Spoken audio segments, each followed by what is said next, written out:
Good evening and warm welcome to all the participants. We are very happy to welcome you to this 123rd WiseViews Leadership Conversation. It is my delight to mention that some of the distinguished guests have joined this evening, all of us to welcome our leader and speaker, Mr. Vishwanath Alluri. Welcome, sir, and good evening. Very quickly, we'll get into the session. I will do an intro, probably about 3 minutes or so, and then hand over back to the leader to start his opening remarks. Please allow me to share my screen. Yeah, here it is. These are WiseViews Leadership Conversations, which we hold every Friday. Friday, 6:30 p.m. has become our ICFAI standard time for these learning sessions. Leaders from various domains have contributed, shared their wisdom, and helped us learn every Friday over the last 2.5 years now. This is the 123rd session where we are talking about the reflections from a tech entrepreneur and Jiddu Krishnamurti revisited. We thank Mr. Vishwanath for agreeing to speak with us. This intro and opening remarks will be the first 30 minutes, followed by the Q&A for the next 30 minutes or 40 minutes or so. It's my pleasure to introduce Mr. Vishwanath Alluri. He is currently Secretary of Krishnamurti Foundation India, KFI. He is actively involved in the dissemination of Krishnamurti's teachings and education of teachers. He has been deeply impacted by the teachings of Jiddu Krishnamurti, one of the greatest philosophers and religious teachers of all time. Mr. Vishwanath made a radical shift in 2014 by leaving his tech entrepreneurship role to work with the Krishnamurti Foundations worldwide full-time. Mr. Vishwanath considers his work as a tech entrepreneur has been an inward journey as much as it is outward in the light of the teachings of Krishnamurti and the clarity they provide. As a tech entrepreneur, Mr. Vishwanath had struck a path of building a global tech product company out of India, as his passion was to harness India's intellectual resources to build intellectual properties of India. Founded IMIsoft in 1988, a tech company that developed best-in-class products for designing telecoms infrastructure assets. Following an epiphany in 1999 that data would be the driving force in technology evolution, he founded IMImobile, a CPaaS provider, communication platform as a service.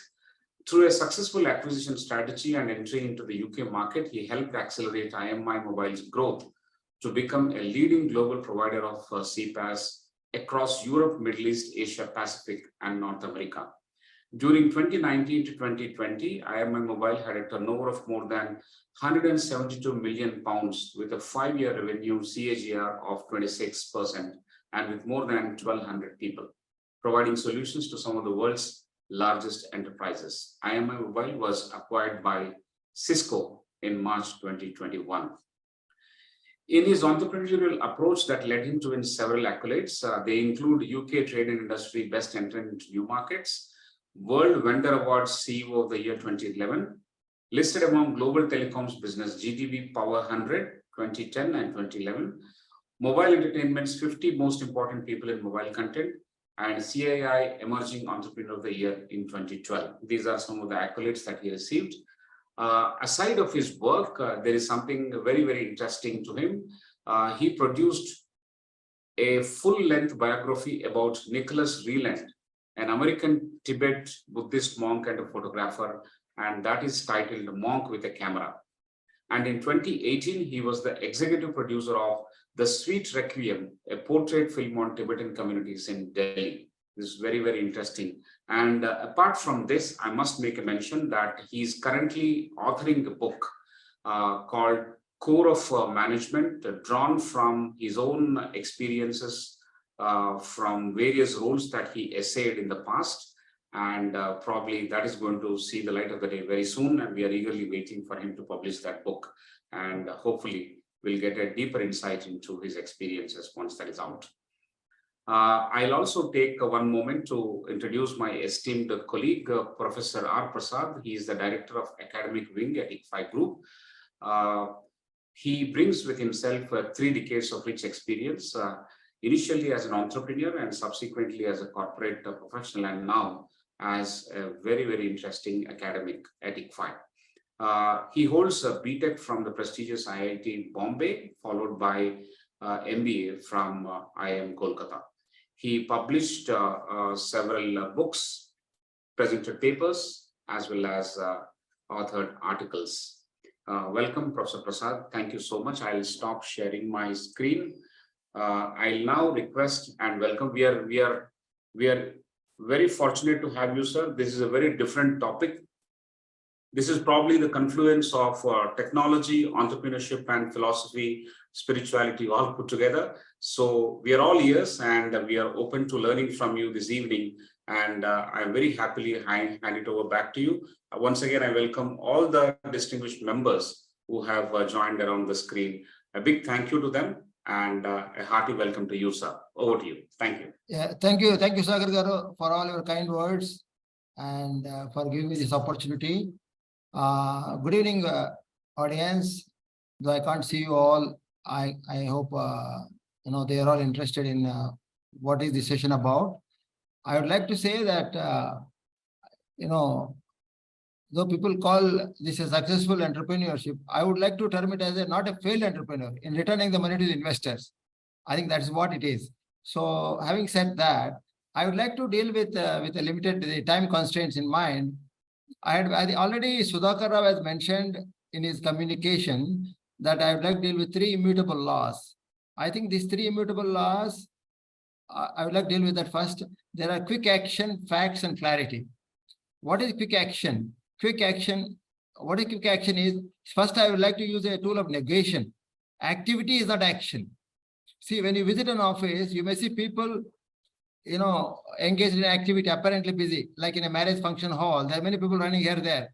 Most of them are mostly busy with activities. That's not called action.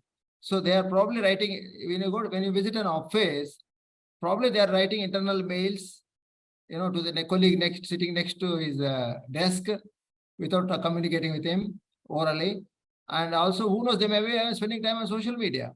But these are not activities, these are activities, these are not actions. So by writing internal mails is not an action. We can call them, if they are doing always internal mails, we would call them as inbox managers. And action is in time. Time is always now. What we do today is what we achieve for the year.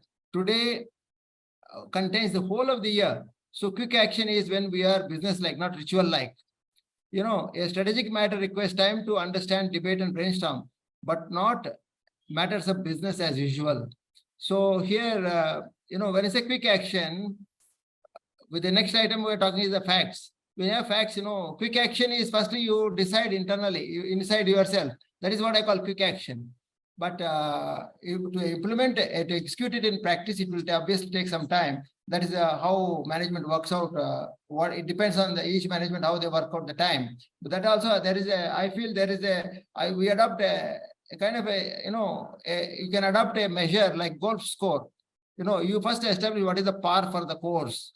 For any task, you must establish a par for the course in terms of resources, money, time, all that you put together. Then if you can achieve under that, it's like 1 under par or 2 under par. If it is anything 10% plus minus is one thing. But if it is twice, thrice, then it's not a quick action, practically speaking.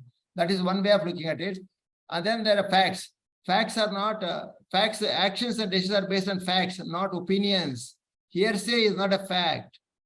So first I'm eliminating what is not a fact. So facts as they are. Fact is neither pleasant or unpleasant. One neither accepts nor rejects a fact. One has to live with the fact, because we are so conditioned to accept or reject. That is how the computer works. But we don't have to do that. We can live with the fact. If you want a certain facts, you better do it firsthand. Go to the source directly. Of course, nothing else substitutes for that, though it's not always possible. It's a fact that may enable the making of a decision. Actually, in reality, it's the facts that make the decision, not the CEO or the manager. But most of the time, CEO and manager claim they make the decision. But the facts make the decision. But the challenge is to let the facts emerge onto the table. That is always the challenge. So that is about the fact. Briefly, I'm talking. Clarity, and then about clarity. Clarity, I make a statement here. It may sound silly to you. Clarity is not confusion. It may sound silly, but nor is it the opposite of confusion. So clarity is not the opposite of confusion. Realization that one is confused is the beginning of clarity. Realization that one is confused is the beginning of clarity.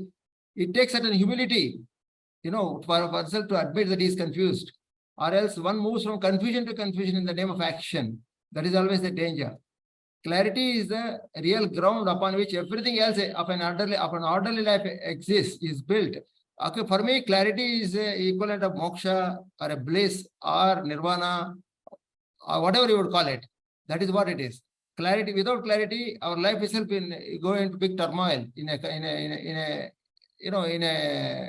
wheelspin of confusion to confusion. Out of confusion, we do many things.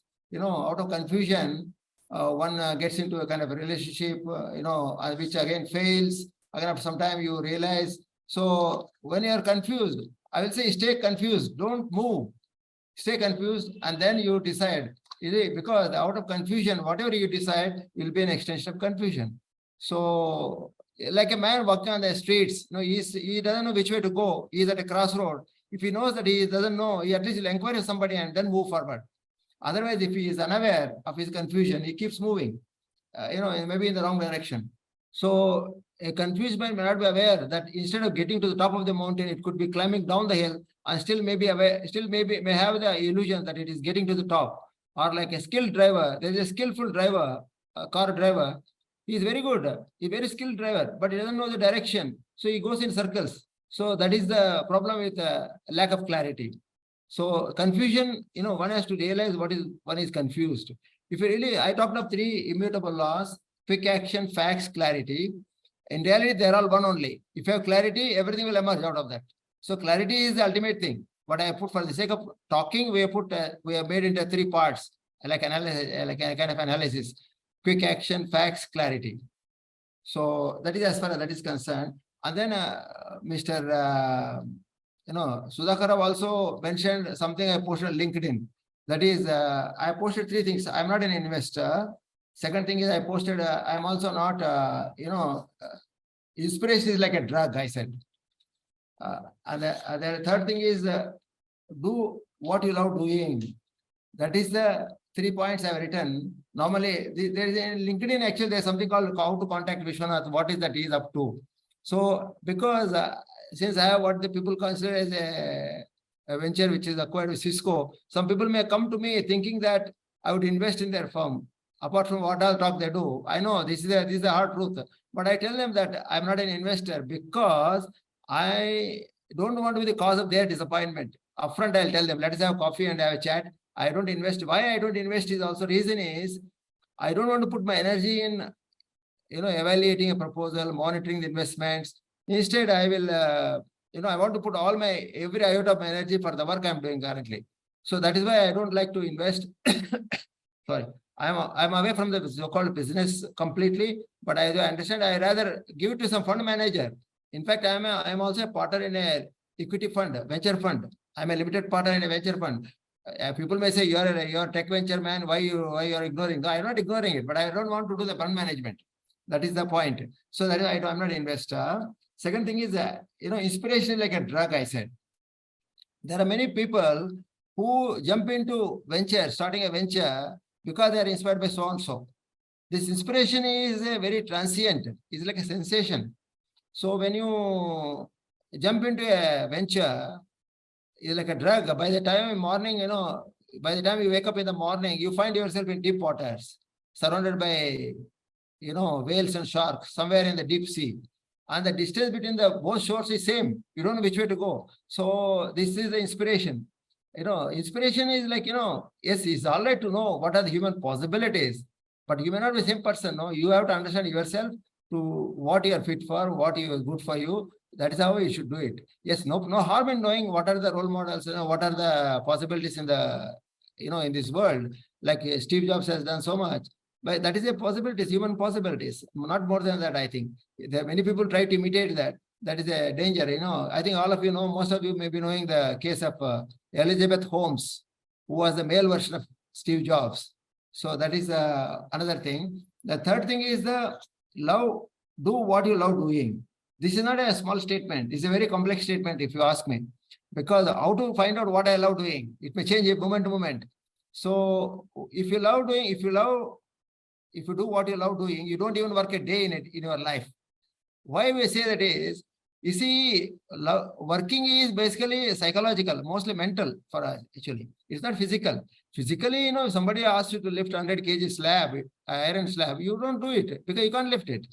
But psychologically, the problem is, suppose you have got a child who is a 1-year-old child. She is crying in the midnight, wakes up and cries on your bed, let us say.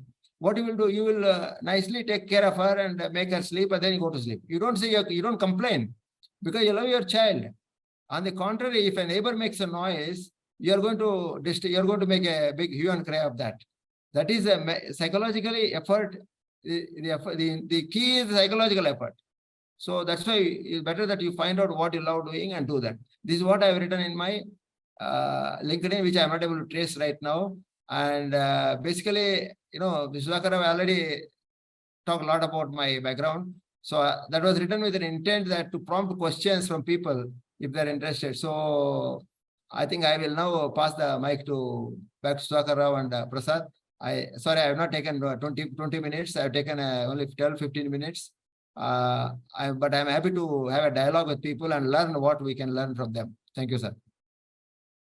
Amazing, sir. Thank you so much for making it so succinct, very simple, apparently simple, but they are backed by deep thoughts and years of distilled experience.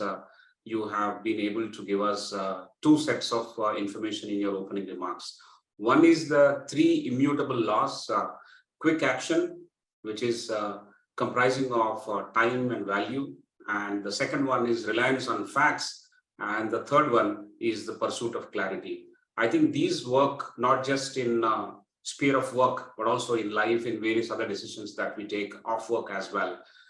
Thank you so much for this. At the same time, I think when I first read about you and when I continued to know about you as well during your last visit to ICFAI Business School and your interaction with the students, I have made a note of one very important observation, and that is that you're a very unassuming entrepreneur yourself. And the way you cultivate some kind of takeaways around you is pretty natural and real. And that's what attracted me to understand more about what is lying deep inside you, so that our students, our audience, and everyone would get an opportunity to learn from that. I'm sure all these things are driven and guided by the teachings of Krishnamurti, as you are deeply impacted by those teachings. But I'm sure we will establish that connect from the teachings of Krishnamurti to your actions and some of the decisions that you have taken in the Q&A. But for now, I'm very, very happy to tell you that it takes a great deal of courage, as well as a great deal of thinking, deeper thinking, to put your points across so simply and so unassumingly.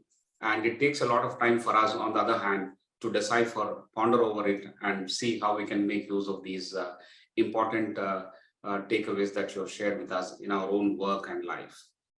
Thank you so much. I once again would like to acknowledge the fact that we are joined by some distinguished members today. We have our distinguished advisor, Professor Mahendra Reddy sir has joined. We are joined by several other leaders from education, from armed forces, from media, and from all walks of life. We are joined by Dr. Alicia from Meghalaya, Shillong. We are joined by various other leaders. I am not able to identify the location, but I'm sure we are in for a wonderful conversation. We'll save the time for the Q&A. We'll have 2 clusters of Q&A, sir. The first cluster will be taken up by Professor Prasad. I'll come back for the second cluster. And during the second cluster, we'll open the mic for those who would like to interact with you. They may have their questions directly. I'll now invite Professor Prasad to start cluster number 1. Thank you. Thank you, Professor Rao. Thank you, sir, for your pithy introduction. There's quite a bit under it. So let's try and explore much more in our discussion. So we start with the opening question, sir. The opening question is, about how did you encounter JK or Jiddu Krishnamurti? It seems to be an encounter because it has had, the kind of work that you're doing now. There seems to be quite a bit that has happened since you have first met him or read about him. So could you elaborate, sir? Yeah. You see, I was basically academically, I was a chartered accountant. I must say, I was a chartered accountant. One of the key things a chartered accountant does as a part of audit is inventory management. He goes to the customer's factory on 31st March, the year-end date, and does a stock taking of that. So stock taking is an important part of the audit function.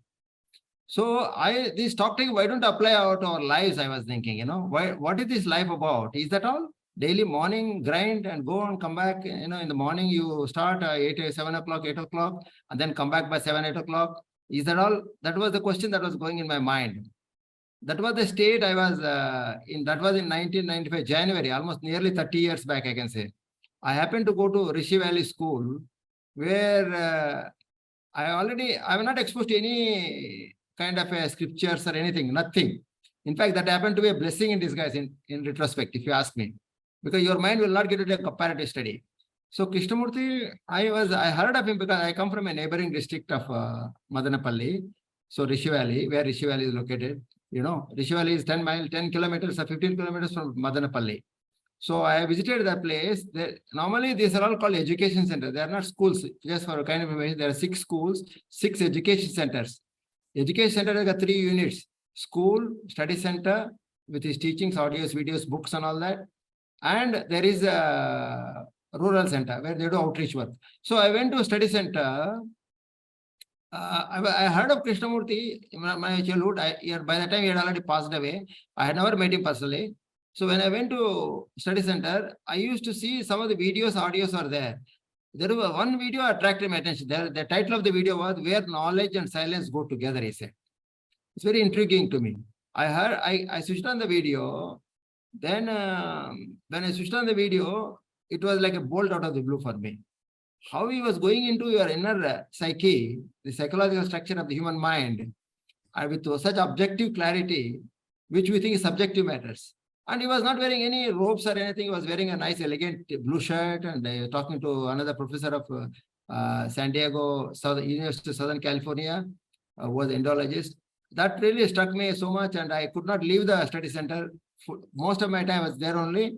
Then when I came home, I took a lot of videos. I used to get up midnight, 12 o'clock and watch one video and sleep. So like that, I did for 3 to 6 months. And from then on, I decided, I think that is the most value. There's a value in this doing work for a foundation and schools. There are 6 schools in India: Rishi Valley, Varanasi. In Varanasi, there is a Rajghat Besant School, which was started in 1934. And then we have the school in Chennai, and the Valley School in Bangalore. And then there is a Sahyadri School near Pune, and another school in near Chennai, Kajipuram, Chengalpet district. It's called the Patashala. So these 6 schools. So I thought I should do whatever I can do with these people, whatever I can. That's what I'm doing. Thank you, sir. There's quite a bit within what you have said, which we'll try to understand as we go along. So now then there are these questions which have come from different directions by different people, and they've asked it in different ways. Now I'll put it across to you as one question. For a background, people are not able to appreciate how Jiddu Krishnamurti is connected to business, real world, how it is relevant. That is one side of it. The second side of it is how, because you have done this practically and you've passed quite a bit of time since you got exposed to his teachings. How did his teaching help you in navigating the challenges of your life? Can you give us a couple of use cases, or rather, the word revisit JK through your business life? So actually, it's a good question. I should be very cautious in talking about it, I think, because I don't want to be kind of a pandit. There's no pandits in Krishnamurti realm, no gurus. So we can only share in my own way. I'll tell you, sir, Krishnaji's teaching covers the whole field of human existence.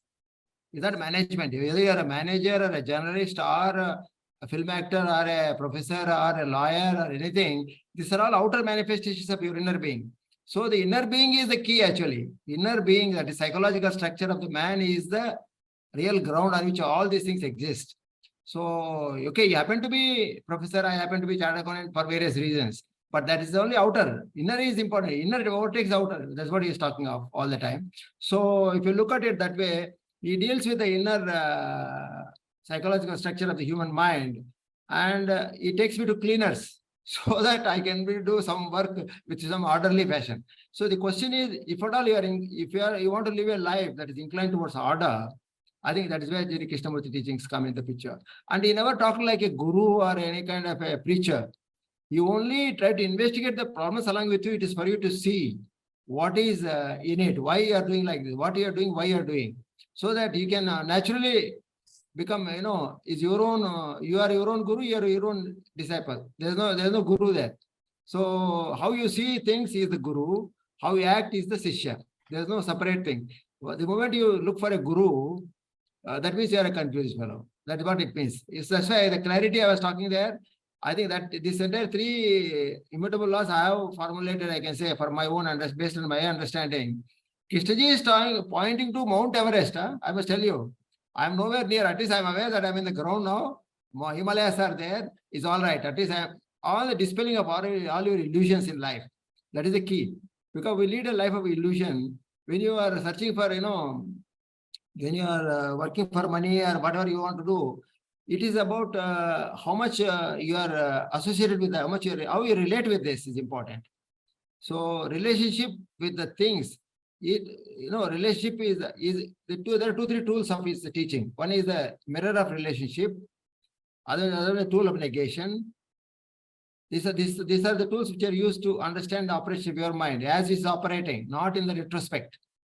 So I think that way Krishna teachings are universally valid, whether you are a psychiatrist or a doctor or a manager or anything. That's secondary actually. This is just, we happen to be doing this for various reasons. Sir, can you give us a couple of use cases about how it has helped you in your life? Sir, actually, Krishnaji all the time pointed out there is a house inside you. Can you keep that house inside in order? So the order inside is the order outside, he said. So because if I am diseased by ill will, greed and all that, that's what I'll spread outside also. So if there's some cleanliness, if there's some, my house is in order, there's a possibility to bring some order outside also. That is number one. A major use case is I left my profession, I left my tech entrepreneurship because I've done enough.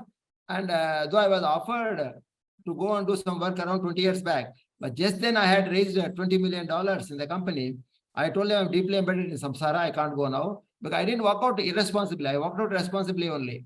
But I was doing the work of Krishnamurti related work all the time. For many years I've been doing something or other. So I don't know what is the use case when you say now what I'm doing now. We started a new initiative in the foundation called Role of a Teacher in School. This is a teacher education program, much like what you're doing. So we come close to that way. So we are doing, that's a new initiative I have started. And also we have developed an app called Awakening of Intelligence, which is his teachings, which are on a smartphone. So this is being launched by the end of this month, Awakening of Intelligence. So because that's what I think, you see, ultimately you see the real value. You see, if somebody asks you a question, is it a life that is lived in vain? We'll just, we'll think 10 times, what is that I'm doing here in this life? So that is one thing. And he has asked only 2 questions I carry on my head, 2 questions I carry. Have you ever done anything in life spontaneously, without being asked to do, and without expecting anything in return? That is one of the key questions I carry on my head. So can you do something without expecting anything back, and without being asked to do, without expect? So spontaneously, that's number one. Number 2 question is, he is talking about state of mind. A state of mind is always dynamic. Mind is dynamic, all the time moving. When it is moving, the main propeller is self-interest. In one way or other, one may not be aware. Actually, there's self-interest. It is self-interest that is moving. That makes the mind move from point to point. But can there be no self-interest yet the mind move? That is the question. I think the question is, if a mind is moving based on self-interest, that is in a state of decay. This was really quite, striking to me. And the second statement he said was, if your mind that is moving without self-interest, that is a state of flowering, he said. Can we in a state of flowering? That is the challenge. So this, I don't know, use case means, how do you say use case? I don't know what you mean by use case. Is of course, management schools ask use cases.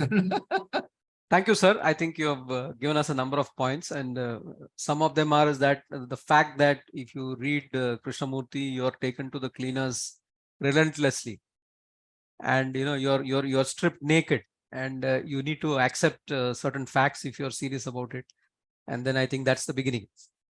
The other thing Yes. that you mentioned is this mode of constant inquiry, investigation without coming to any conclusion, keeping to do that. And then therefore that becomes a process of learning. I think yet another thing that you mentioned is this mirror of relationship, which he held to be very valuable. And then your understanding of yourselves through those mirrors of relationship that we have in our daily life. And I think this very popular thing of what is that he keeps referring to, which you have also referred to. At any point in time, if you really want to clean yourself up and therefore put yourself up in order, and therefore be orderly in the way you function and then respond to the given world.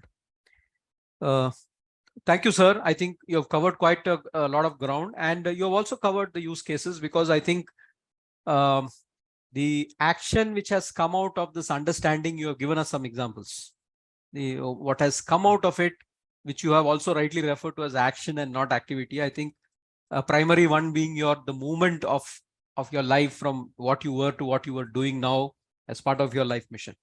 Thank you very much, sir. I think yeah. Prasad, I must mention, I think you are a well-read Krishnamurtiite. I have read quite a lot, sir. I call them Krishnamurti Cognoscenti. Pardon, sir? Krishnamurti Cognoscenti. Were well informed of Krishnamurti teachings. I think it's very useful, sir. It's very useful in daily life. Thank you, sir. So the next question, this is from the audience. How do you practice observer and observed? He keeps talking about the observer and observed. So one of the members in the audience wants to know, what is this observer and observed, and what actually do you? How is it relevant? Oh my God, I think please, for God's sake, don't turn me into a pandit. Panditry is antithetical to Krishnaji's teaching. But however, I'll share what I want to, how I understood it is. You see, this observer is observed is the famous statement of Krishnamurti. That is also goes as non-duality, Advaita, whatever you would call the word. I don't know how the Vedas and those they have taken up, but I can tell you, I had one Veda Pandit in my work, in my office. He was a chartered accountant. I asked him one day, he said he is a Yajurveda Pandit. He was going to teach in the school. He said, I said, you could teach, but also work here, you will get your salary, don't worry. But he was going that way. Then I asked him one day, Mr. So tell me, in what way these Vedas have helped you in daily life? I asked him. He said, after 2 days he came, sir, I lost him, and after 1 week or so, he said, I lost my sleep for 1 week, sir, he said. So now, coming to observed, this is what I told him also. They use the word Tattvamasi. Tattvamasi. Actually, I have not read, I know the line only. Don't ask me more about it. So now, a man who is angry, he tries to work on his anger. This is a very common, well-known phenomenon. So he can go to anger managers also. So now we are talking of, sir, you are not separate from your anger. At the moment of anger, you are anger. You are not separate from your anger. You are anger. So you observe that very observation. If you observe without any motive to change it, without any rush, without any prejudice to change it, then that very thing that is observed may undergo transformation, he said. That's why observed is observed. That means you are observing, you are the anger. Anger is only observing anger. You are not separate from you, but you want to work as if I will work on this. You are not there. You are the person. You are the anger. You are the jealousy. You are the whatever you got at that moment, state of mind. So this is the, my understanding of observed is observed. Though they use it in quantum mechanics, quantum physics, there's so much goes on, on that. But I have no clue about this quantum mechanics business as a commerce student. Thank you, sir. I think in the gist you have indeed illustrated what you mean through the example of anger, and you have also directed us to what indeed quantum mechanics is right now on it, in terms of the observer being the observed, which since almost for 100 years since Einstein has brought it in, I think this issue is going on, and I think it's right now science is also coming somewhere near that. Thank you, sir. I'll come to the third question, sir. Are JK's teachings limited only to high intellectuals, And is there some sort of may not be resistance, but some sort of gap where a lot of people are unable to, take the best out of it? No, this is a common refrain. What you said is not new, because many people say we can't understand. I used to have product managers in the company who was well educated in America, worked in Oracle, CBEL, and came to IMI work. So I couldn't follow. He said, instead I show some other passage. He said, I understand it. So the question is, Krishnamurti studies are not scholastic. It's not like you start chapter 1, chapter 2. There's no beginning, there's no end. Everything is fresh always, whenever you read. However, human mind is so conditioned, I will say, unless you are serious, you cannot, one should have a serious mind. Somebody asked a question of Krishnamurti sometime as a college student. That fellow asked out of fun. Just he also wants to show up that he wants to show that he can ask a question. Krishnamurti immediately understood that fellow is asking just for the fun of it. So ask, sir, question means quest. Do you have quest inside you? If you have no quest, don't ask any question. So similarly, people should have seriousness. I think that is important. If you have seriousness, Krishnaji is actually, for me, it applies to anybody. The point is whether one is serious or not, sensitive enough or not, to get something at least out of him. He was always talking to subconscious of the human mind. He was not talking to the daily what you do, what you eat, like that. He's not talking that. He's talking subconscious of the human mind. So there's where he is trying to sow the seeds of his teachings. So I think there are many people who have come and told us, we didn't understand anything, but something happened to me. So yes, your point is right. That's why I'm trying to bring an app which is allowing a thematic navigation based on a multi-level thematic navigation. Instead of giving a book, we are prompting the user to ask what he wants to know. Let us see whether he will at least get something. So ultimately, Kishi teachings are very pure. They are just authentically kept, preserved. They are recorded in text, audio, video format. So we know exactly what he said is there. It's not like, unlike other religious scriptures, where so many Pandits have written so many their own versions. Krishna is always cautioned against interpreters. You can't have an interpreter. Your own, if you want to understand anger, you have to yourself feel it. Why you need an interpreter to tell you're angry now? That is not going to help you. Yeah. So, but I don't know what I can do, sir. I'm only trying my best to make people understand. But yes, you are right, actually. But people are caught in their race daily. They're so much caught, and there's no dress. He doesn't wear a robe. You are so conditioned to see somebody as a guru only if he wears a robe. Robes and rosaries, beads and turbans. One has to be careful, I will say. That where Krishnaji very, very unique, his way of dress is like anybody else. That itself, there's a way of communication, I can say. Yes. Excellent, sir. I think you brought out a very important point, and that's about the quest. And it's also about being serious and sensitive. And I think much of the difference between what his teachings are and how that is kept out for people to understand a bit more, and what happens in other forms of spirituality which go today is the promotional aspect. But I think the bottom line is that, are you that which the other person is talking about, or is it a mere intellectual exercise which you're doing? And there I think it's pretty clear that those who go through what JK is saying, Krishnaji is saying, as you fondly put it, I think there the absorption levels are for those who are seriously looking at it, and the implications of that absorption are far, far different than what goes in today's marketplace as a lot of spirituality. You see that happening all around. People say this is what it is, whether it is one religion or the other, or one guru or the other. There's a lot going out. But in terms of how much deeply impacts you, and therefore that which transforms you, I think that's where the actual impact lies. And I think you brought out that point here. Thank you very much. So the numbers may not be big, but I think for those numbers, the impact is very, very different in nature. I mean, this is just my understanding of what I'm seeing. Thank you, sir. Sir, last question in this cluster before I hand it back to Professor Rao. And this is this issue of technology. You have been part of technology, therefore you understand it, and you see so much of it happening around, and you see that developing as more and more of a convenience. How do you see this issue of technology and humanity, and what are the points you'd like to help us explore so that we are cognizant of it as we go ahead? So technology is based on knowledge and human thought. That is only one side of life.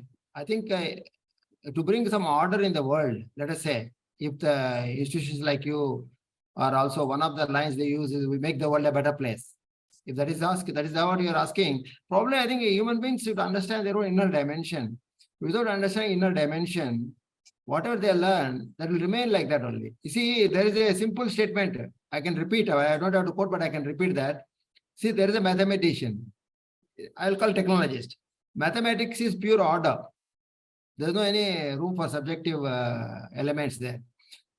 But however great a mathematician is, but then there is a disorder inside him. Why is that? Why can't he think about that? What is that he can do? So this is because if you look at it, the disorder is inside. The inside will overtake the outer. That is the problem. But outer is not separate from inner, because there is a thread of relationship. Unless this kind of education is there, the world, the technology, they will try to, to overtake whatever you call artificial intelligence, wars, they continue. But because our education system is like that, no? The problem is our education system. First of all, education system has come to help you gain a livelihood with some course. But it is outlived the, it has utility, rather it has overtaken the other side of the life. Like two horses, Kishi is a metaphor of Krishnamurti. That is, two horses are on a trot, but one horse is well developed, other horse is lame. That's why you are all the time, faltering. I think that is ultimately, unless they understand the inner dimension of oneself, I don't think there's any much hope. Just mere technology will not bring order in life. Excellent, sir. So while there is a lot of growth with respect to technology, and there's a lot of study going on as well as application going on with that, the kind of exploration that we are doing with respect to ourselves as human beings and our state of evolution has not matched up to the kind of progress which has taken place in technology. And therefore, this lack of order inside can lead to a lot of havoc with respect to what is happening outside also. So, I mean, this is what I'm able to understand from what you're saying, sir. Yes, sir. Because the outer, and I must tell you this one thing, the outer and inner, they are not two separate domains. Outer and inner are one, because there is a thread of relationship. If you are aware of the thread of relationship, there is some order possible, I think, possibility. Excellent, sir. We come to the end of this cluster. I hand it back to Professor Rao.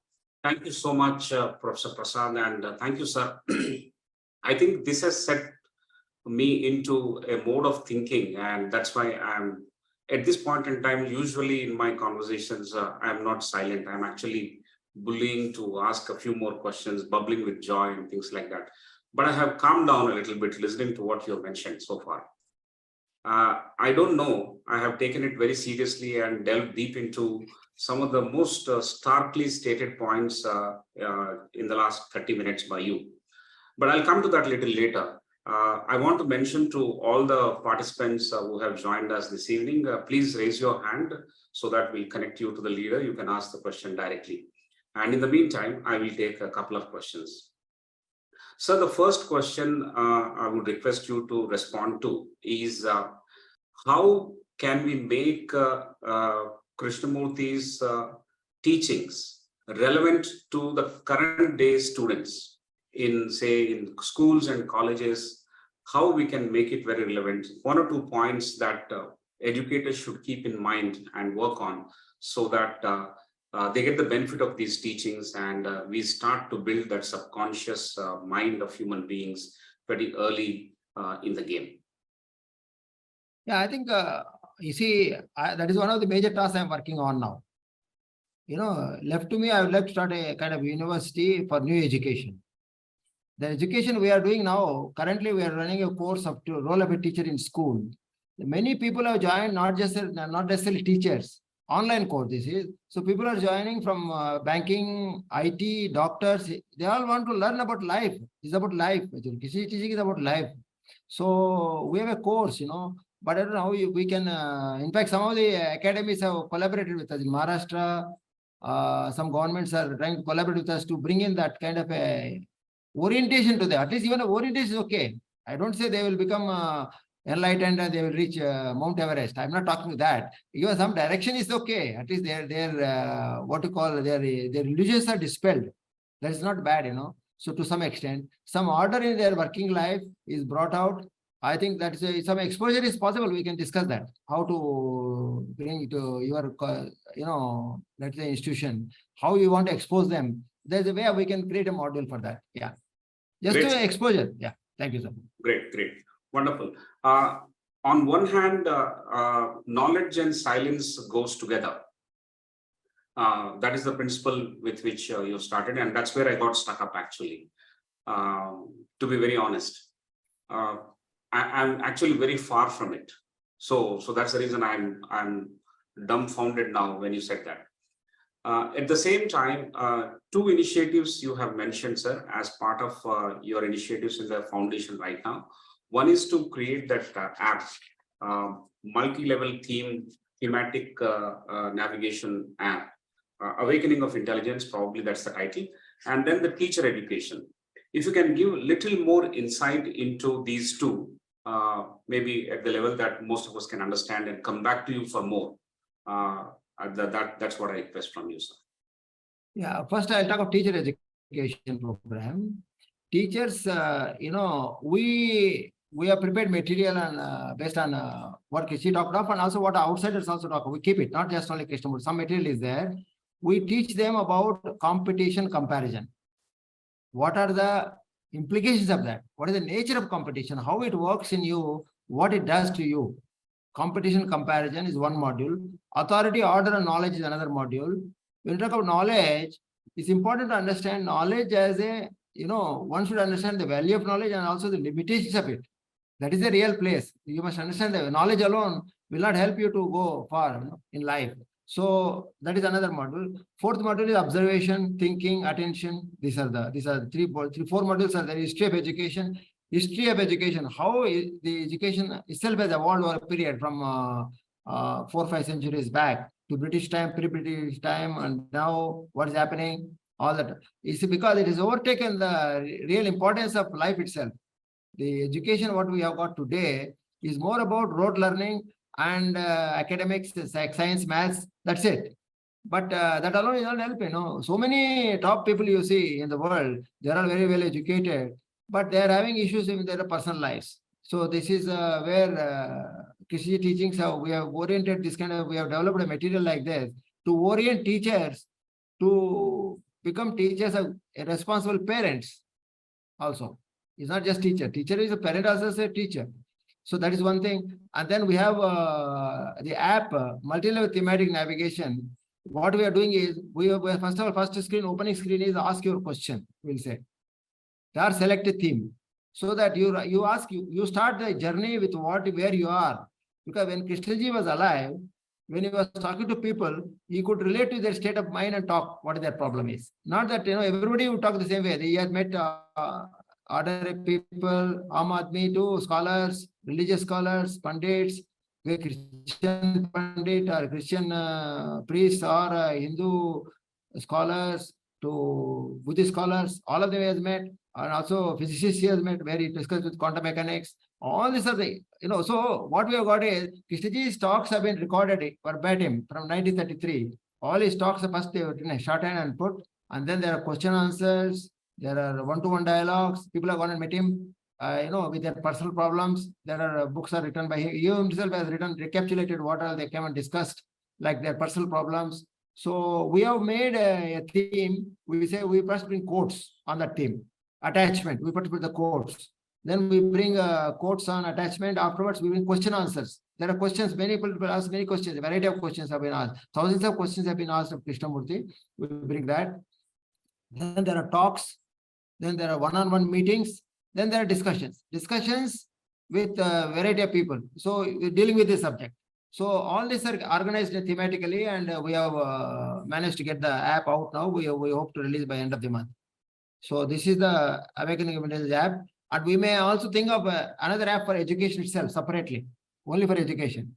Amazing, amazing, sir. I think these initiatives are having a rich meaning in trying to orient on one hand the teacher in terms of how the teacher can become a responsible parent apart from the role of being a teacher.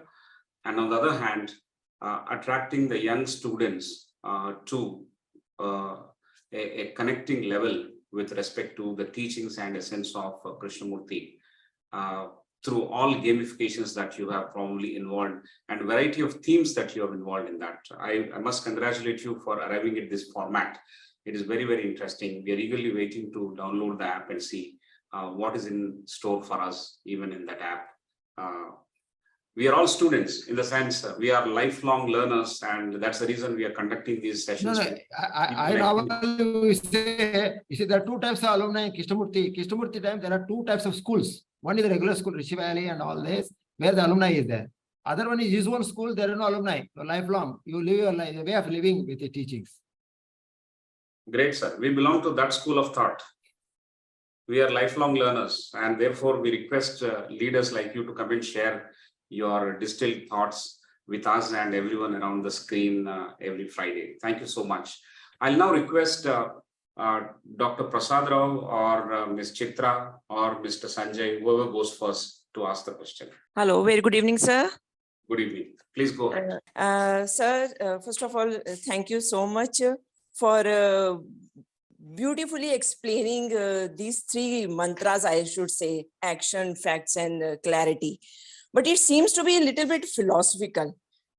As a layman, I just want to ask you whether really people follow these things and they take the decision by applying these three mantras.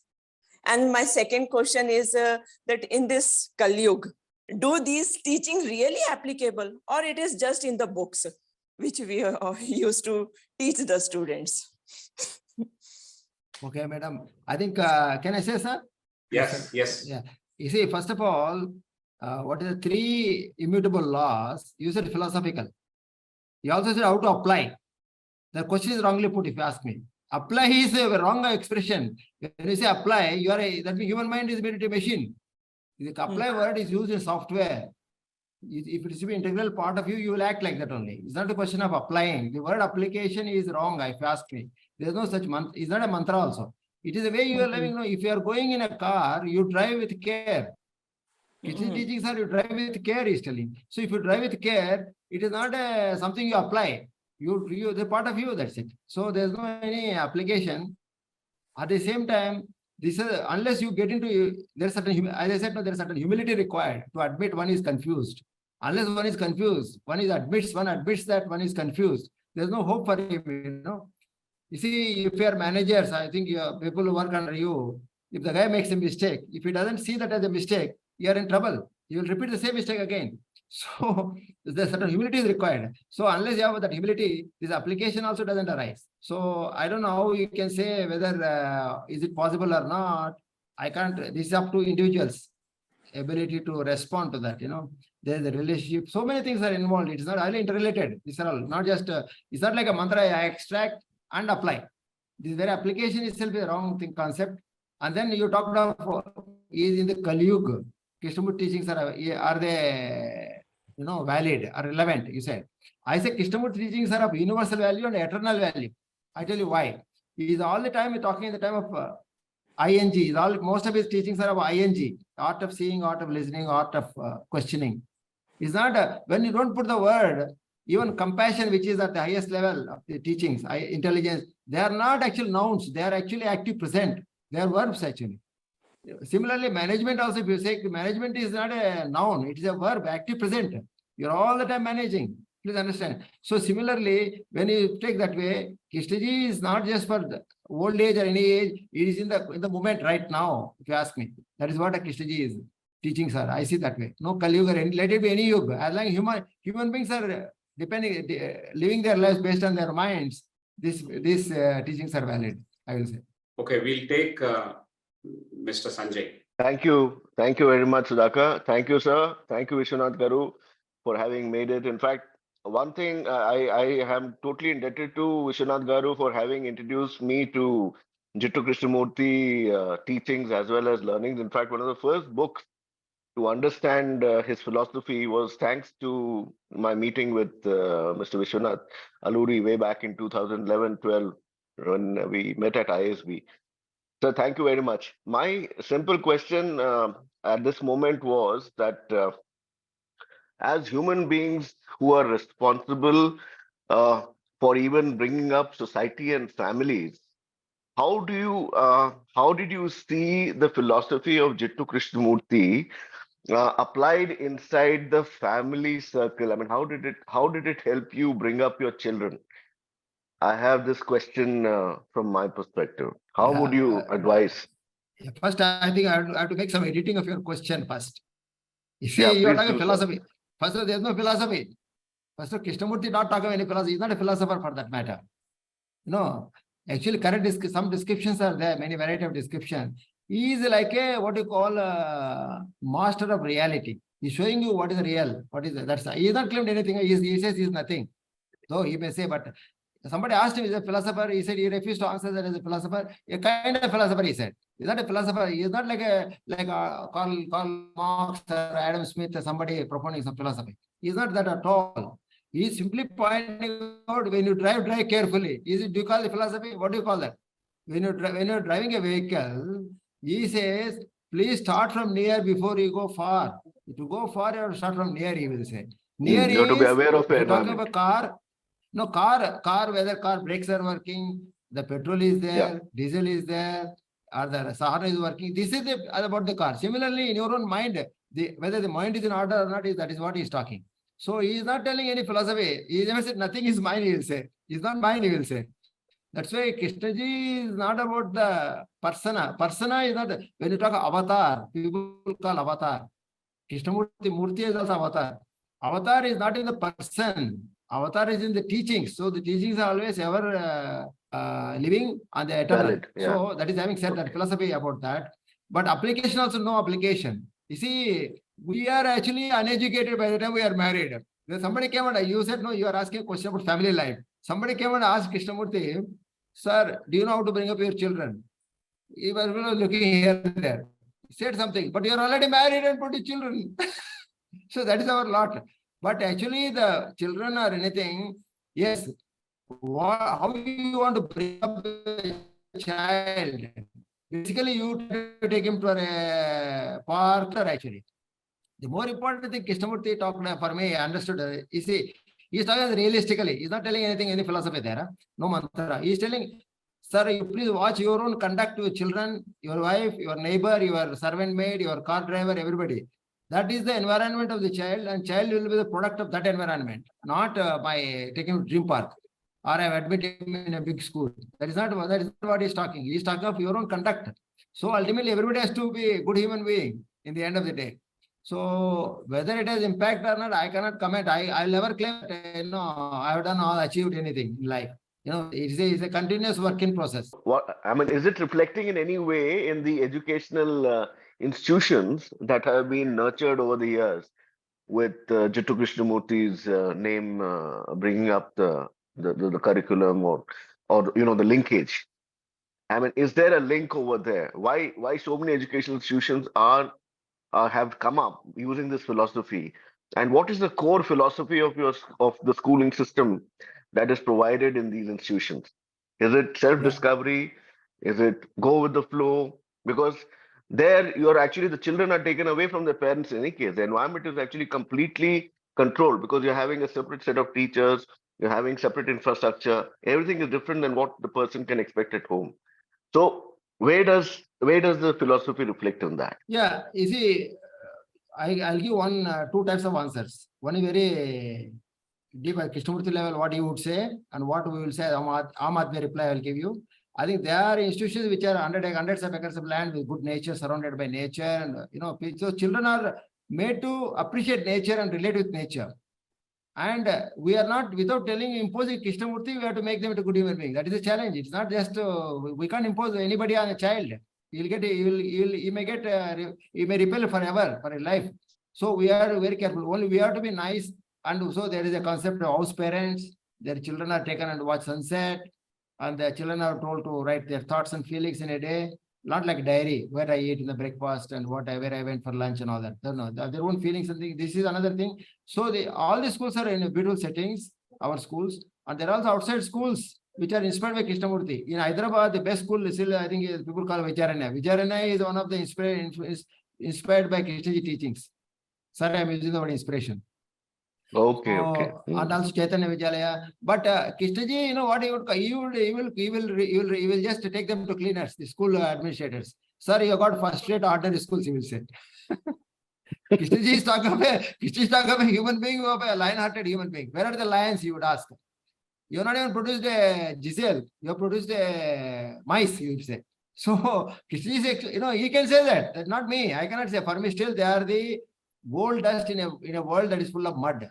They are the gold dust, I will call it. So Krishnaji said, our institute should be oasis in a world of chaos. So I think that I can say our people like me, what we will do, we'll try to see they are converging.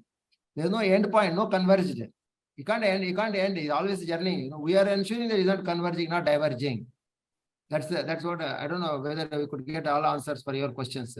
Wonderful, sir. Wonderful. In fact, I was just thinking of Sudhakar's question for you, because it will be great to see your plans for bringing in this system at maybe at a student level, which is post graduation. I mean, at the graduation level, where they can learn by doing. So maybe we can have 4 or 5 prototype components that can be run by students as a part of the management school's initiative to integrate this into their course or their curriculum, which integrates also the larger extent of Oriental thinking in management and Indian management that is there. That is where I was coming from. It's a good point. We should do it. Actually, once I had interviewed one engineer. He had come to join my company as HR manager. I was asking, what comes?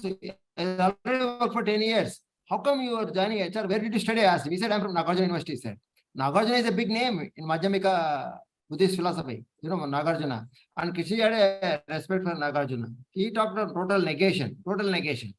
So I asked him, do you know Nagarjuna? Why the university is named after Nagarjuna? Do you know anything about Nagarjuna? He had no clue. Whatsoever. So give me 2 days, give me 2 hours, I'll come back, he said. Okay, you'll go and search Google and tell me. So I gave him one book of Krishnamurti, asked him to go and come back after 1 week. He came back, he was literally changed man. He said, sir, I did not know all these are there. Sorry, he's great. You are my guru, he said. I became instant guru, giving a book. So it's useful for them to be exposed to this kind of things in the world. Otherwise, they will miss out completely. At least they should be exposed to True, them. sir. Who does what? We have no expectations, but we have to expose them. That's what Krishna said. Throw the seeds. Whether they throw the seeds even on the rocks, whether they take birth or not, don't bother. There may be even on the rock, there may be small crevice, some dust, it may take a birth. So you just, our job is to throw the seeds and leave it there. Thank you, sir. Amazing. But I'll discuss with Sudhakar later about this, what we can do. Yes. Definitely we'll be happy Right, to do sir. it. Yeah. Thank you. Thank you, sir. Count me in. I would like to volunteer for that effort. Fantastic. Thank you, Sanjay. Thank you very much.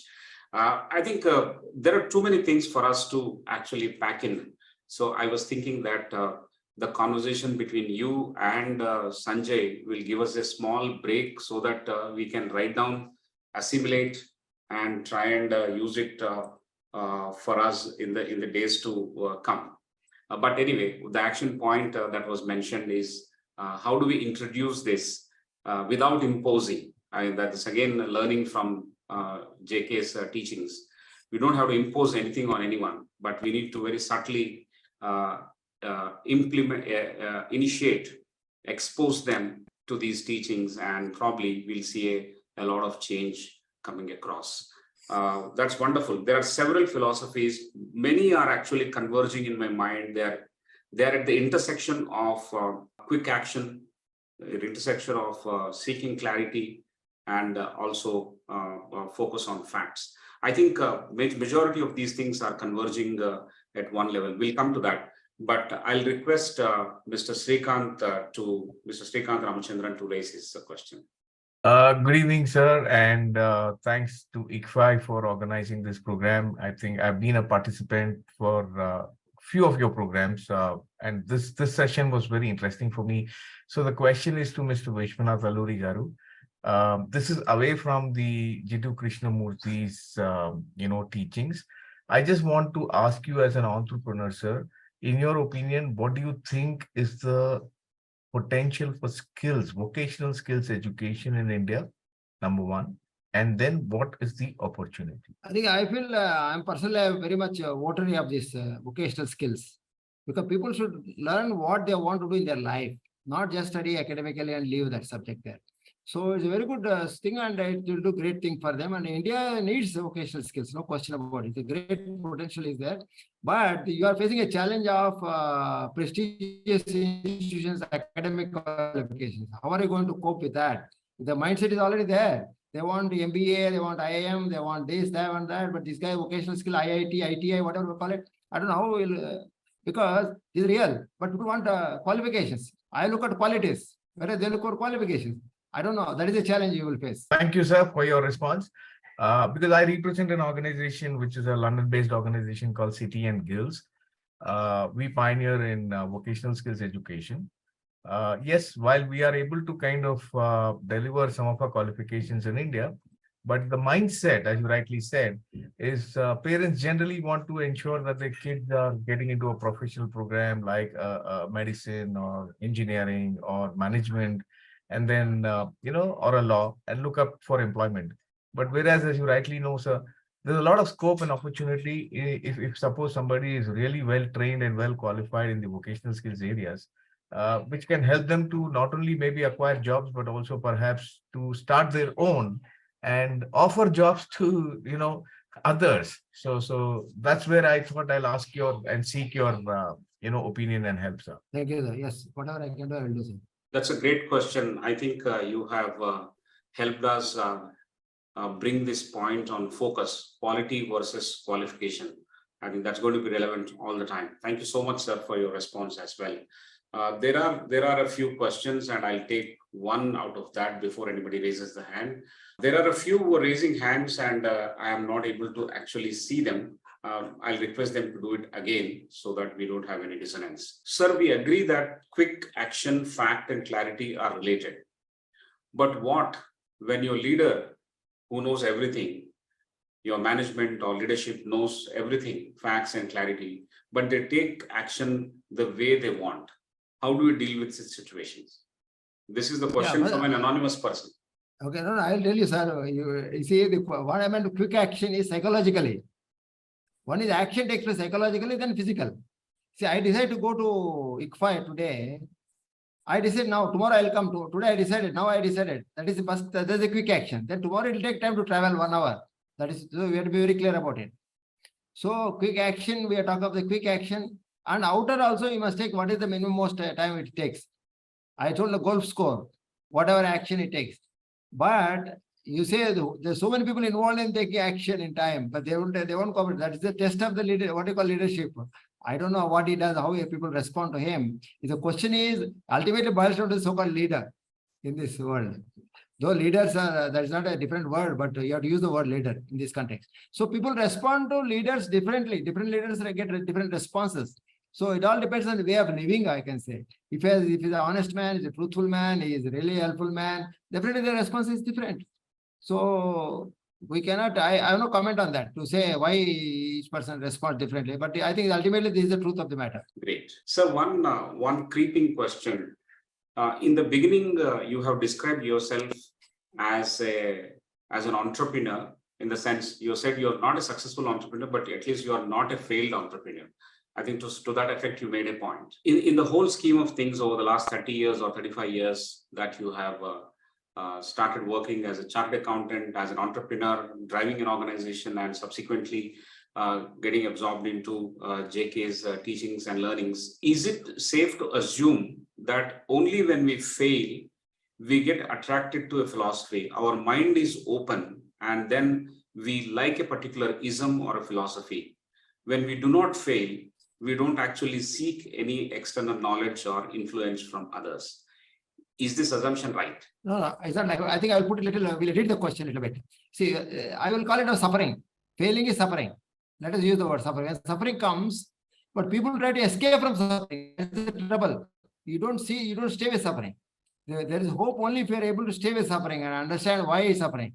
So when somebody is having suffering, a pain, anything, problem, they will go to a bar or a pub or a cricket match or a film, or anything, comes back home, again it is there. So he doesn't deal with suffering as such. What you say, failure or another, you should stay with it. Instead, you escape or rationalize it. We rationalize because of this, that, No, sir, you are in the soup here. You are in a ditch. Understand, you are in a ditch. then at least you'll try to get somebody you'll try to get out of the ditch. But you don't want to, you want to jump from one ditch to other ditch. So the question is whether he is aware of that. I think that is the problem. Not that aware and stay with it, stay with the question, because we either accept or reject. That is always we are conditioned to think in that dualistic mode. Accept or reject. No, sir, you don't accept or reject. There is no such button there. Yes, sir, no button there in software. But that is not the case here. You simply live with it. Can you live with it? Amazing, amazing. It has come back to us in such a resounding manner that you are not in a position to accept or reject it. You have to live with it. I think that's something. For that, awareness is required. When suffering is there, people look for escaping. Yes, but the examples that you have given, the real life examples that you have given, these we go through every now and then. A large number of people have sufferings. A large number of people try to escape. But I think we need to decide to live with the facts, live with the reality. So that's the message that we've got.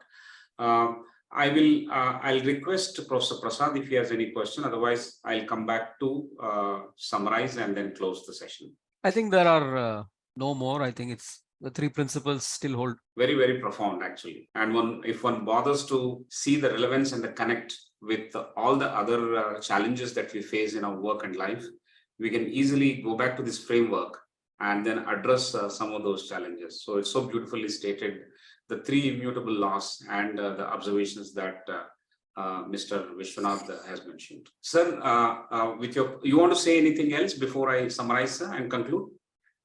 Okay, I don't want to talk about the book. I don't want to see promoting. No problem. You can give us an overview of what is the book going to be, so that it's like a blurb. It's like a summary of what it is going to contain.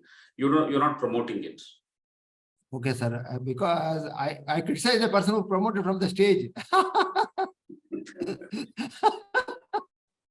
He was a big IIT professor. He was sitting in a panel. He said, "You buy my book." He said, "Oh my God," I thought. So, however, this is about the core of management. What is the core of management? The management is about understanding operation of your mind. I think unless you understand that, we are, going to mismanage things. Mismanage is if you can't manage your own mind, where is the question of managing other minds? The management is about non-technical, it's more of how, less of what. Management is not doing the work yourself. So like a conductor conducting an orchestra, he doesn't play, but he conducts, he understands the whole thing. He's so sensitive. Sometimes if one of the violinists is having a wrist pain, he's going slow, he will take the whole tempo slow.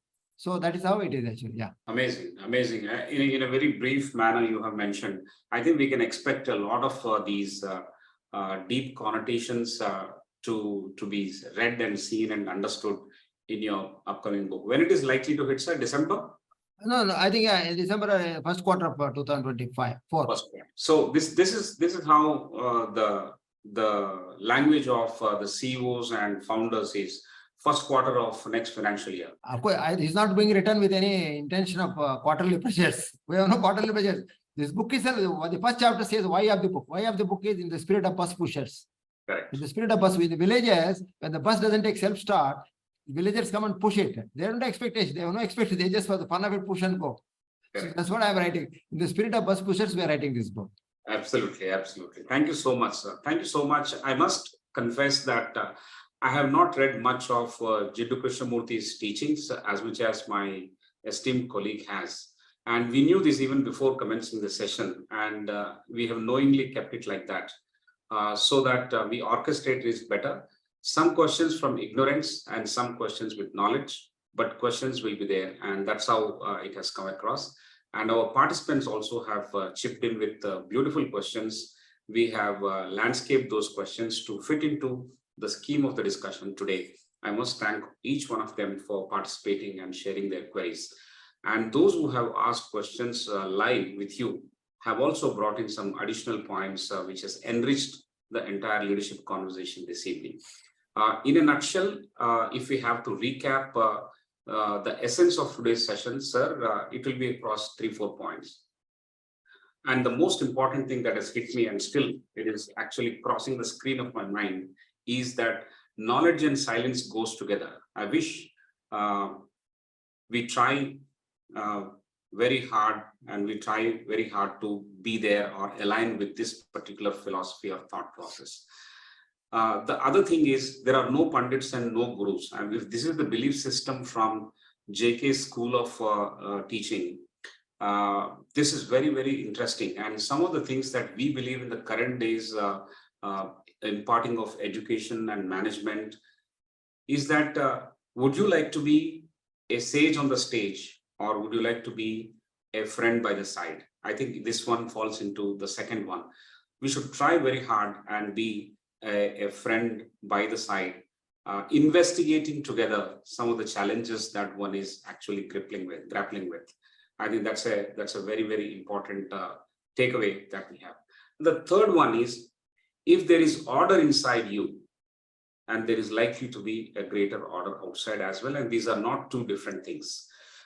So the teachings of JK trying to target the subconscious mind of humans is a very, very cardinal, is a very, very important contribution for all of us to actually focus on and take away from. Whether it is leaders, parents, entrepreneurs, managers, teachers, husbands, wives, everyone will have to do this by reducing the dissonance between the outside and the inside, and it will address a large number of problems.